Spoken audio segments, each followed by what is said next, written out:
दोस्तों नमस्कार। क्या आपने कभी सोचा है कि एक 29 साल की लड़की जो लंदन की चमचमाती सड़कों पर किताबों में खोई थी, कैसे बन गई उत्तर प्रदेश की सियासत की सबसे चमकती सितारा? कैसे उसने बीजेपी के दिग्गजों को मात दी, संसद में तूफान मचाया और देश भर के युवाओं और महिलाओं के दिलों में जगह बनाई?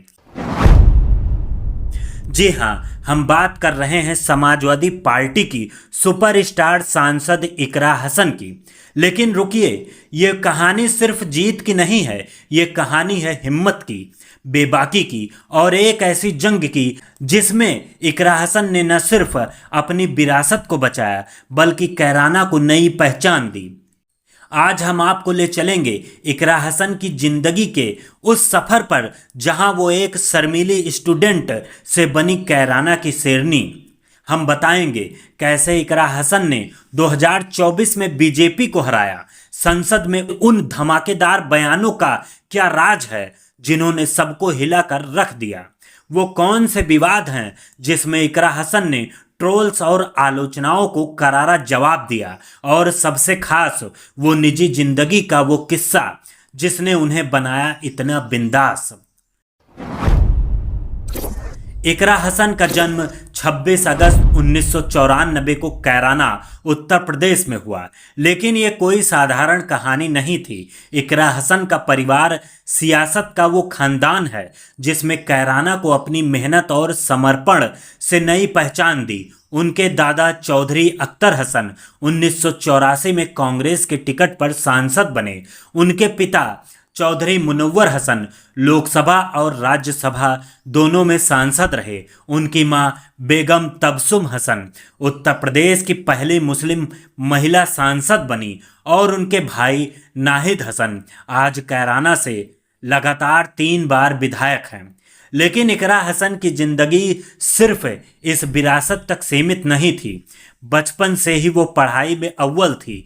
दिल्ली के क्लीन मैरी स्कूल से स्कूली शिक्षा पूरी करने के बाद उन्होंने lady Shri Ram college Delhi university से पॉलिटिकल साइंस में बीए किया। फिर लंदन की SOAS यूनिवर्सिटी से इंटरनेशनल पॉलिटिक्स और लॉ में मास्टर्स की डिग्री हासिल की। वो एकेडमिक्स में करियर बनाना चाहती थीं, PhD की तैयारी कर रही थीं, लेकिन किस्मत को कुछ और ही मंजूर था। 2008 में उनके पिता मुनव्वर हसन की एक कार दुर्घटना में मौत हो गई। ये इकरा हसन के लिए बड़ा झटका था। फिर 2021 में उनके भाई नाहिद हसन और मां तबसुम हसन पर गैंगस्टर एक्ट के तहत केस दर्ज किए गए। नाहिद हसन जेल में थे और परिवार की सियासी विरासत खतरे में थी। यहीं से इकरा हसन की जिंदगी ने नया मोड़ लिया।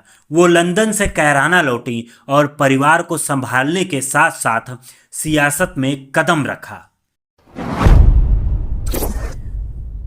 ये वो पल था जब एक शर्मीली लड़की ने ठान लिया कि अब वो डट कर लड़ेगी। इकरा हसन ने अपनी सियासी पारी की शुरुआत 2016 में जिला पंचायत चुनाव से की, लेकिन वो 5000 वोटों से हार गईं। लेकिन हार ने उन्हें और मजबूत किया।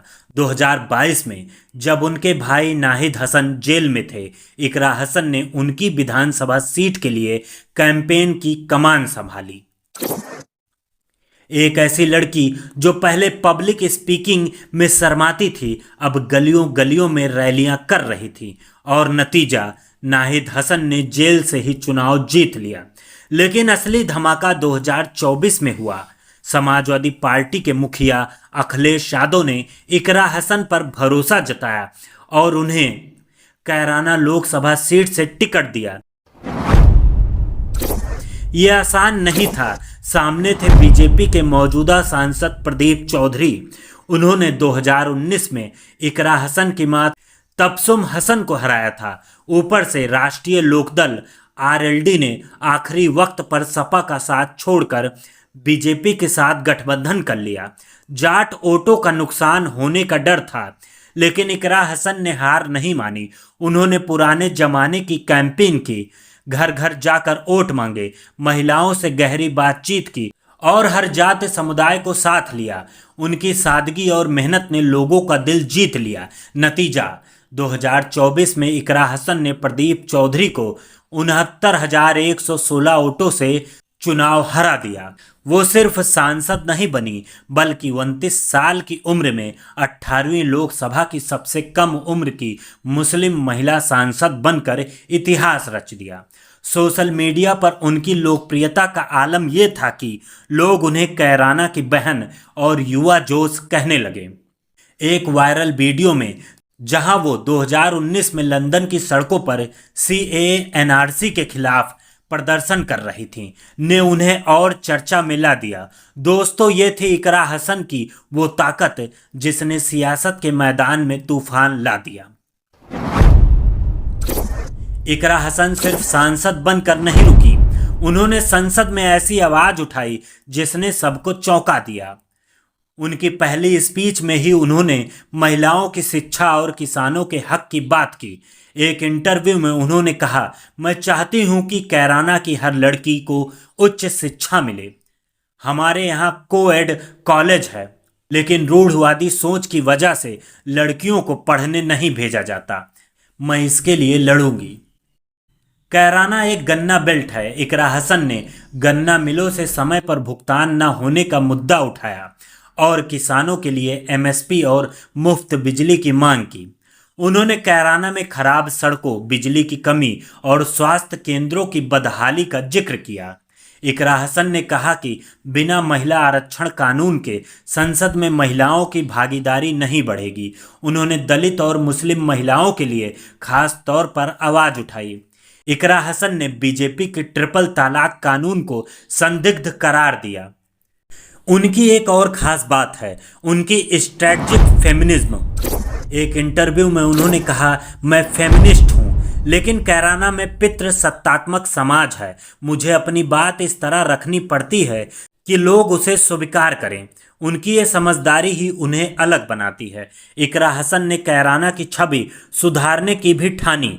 बीजेपी ने 2014 में हिंदू पलायन का नैरेटिव बनाया था। इकरा हसन ने कहा, कोई पलायन नहीं था, ये कानून व्यवस्था का मुद्दा था जिसे बिना किसी डर के इकरा हसन ने अपनी मेहनत और लगन से न केवल कैराना की सियासत में तहलका मचाया बल्कि देश भर में अपनी छाप छोड़ी।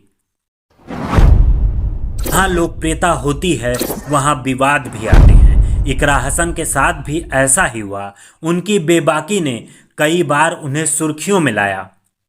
चलिए कुछ बड़े विवाद और उनके पलटवार देखते हैं।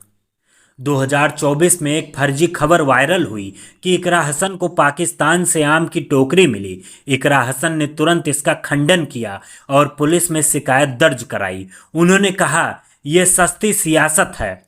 मैं कैराना की बेटी हूं और मेरा देश ही मेरी प्राथमिकता है। इस जवाब ने ट्रोल्स की बोलती बंद कर दी। 2024 में यति नरसिम्हानंद ने मुस्लिम समुदाय के खिलाफ आपत्तिजनक बयान दिए। इकरा हसन ने संसद में इसका कड़ा विरोध किया और कहा, ऐसे बयान देश की एकता को तोड़ते हैं। मैं संसद में इसके खिलाफ आवाज़ उठाऊंगी। उनकी इस हिम्मत को सोशल मीडिया पर खूब तारीफ मिली। संभल में हुई हिंसा के बाद इकरा हसन ने प्रशासन की भूमिका पर सवाल उठाए। उन्होंने कहा, हिंसा को रोकने में प्रशासन नाकाम रहा।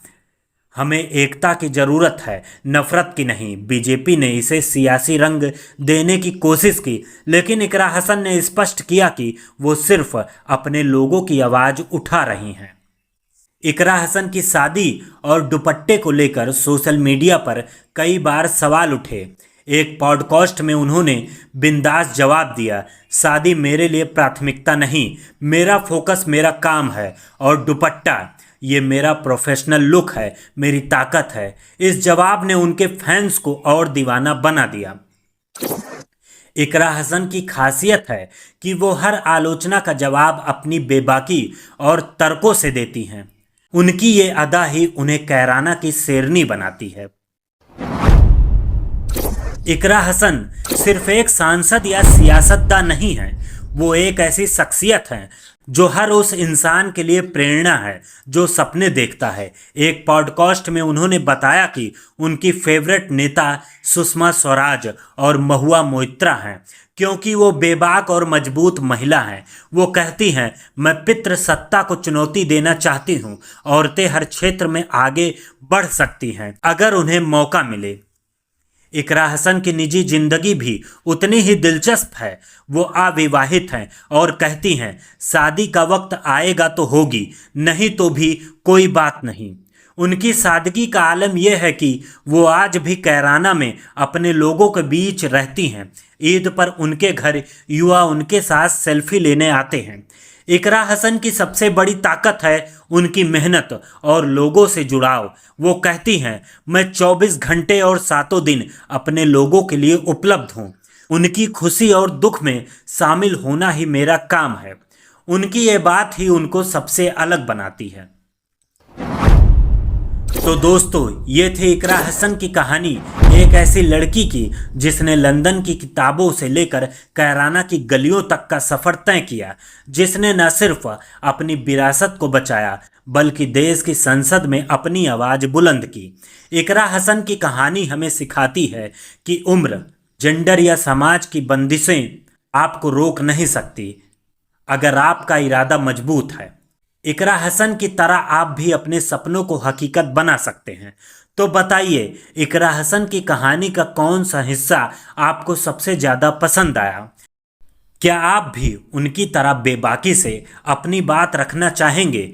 कमेंट में ज़रूर बताएं। और हाँ, इस वीडियो को इतना शेयर करें कि ये हर उस इंसान तक पहुँचे जो बदलाव लाना चाहता है। अगर आपको यह वीडियो पसंद आया हो तो लाइक करें, शेयर करें और कमेंट करना ना भूलें। धन्यवाद।